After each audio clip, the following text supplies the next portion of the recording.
I took some intro to filmmaking classes at the 911 Media Arts Center in Seattle, and weekend courses, evening workshops over the course of 7 months, and then we bought a bunch of books, and we took off for Tanzania, and we relied on our books heavily after that.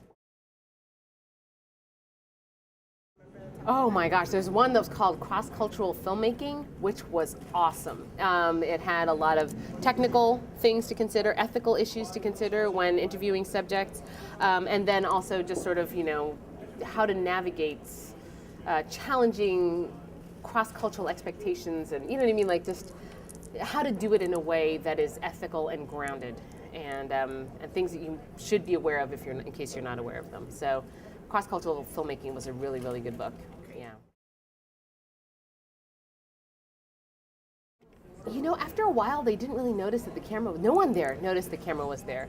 At first I showed up and I was like behind the camera, but then, the camera was just sitting on its own, and then I was just having a conversation with them. And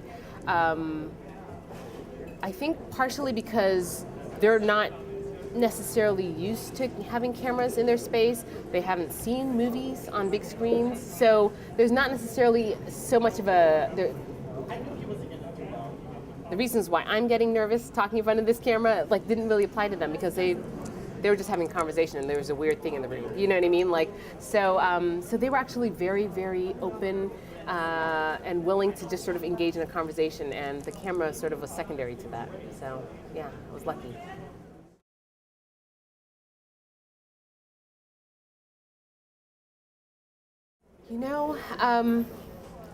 I think it was just simpler for me to just identify as American.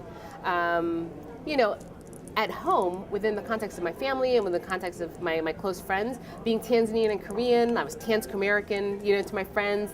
I had my ways of understanding who I was, but I didn't really necessarily feel that connected to the Tanzania side of me. And so when I was in Tanzania, I was always reminded of that disconnect of this was me and that was them, and there was this gap between us, and so that was painful. It was hard. It had to do with class. It had to do with just sort of being an outsider, and so it was just easier for me to just claim the mantle of being an American, and I very much identify as American, but I was curious, as I got older, I wanted to reconnect with that sort of part that I distanced myself from when I was younger, to sort of try to understand, but what does it mean for me to be Chaga? Because if I have a kid one day, she's also going to be Chaga, and what am I going to tell her about what it means for her to be Chaga? I didn't know, and I felt a little bit ashamed that I hadn't paid better attention all those summers that I spent in Tanzania. And so, yeah, it was the first time when I went back curious to understand what it means to be Chaga, instead of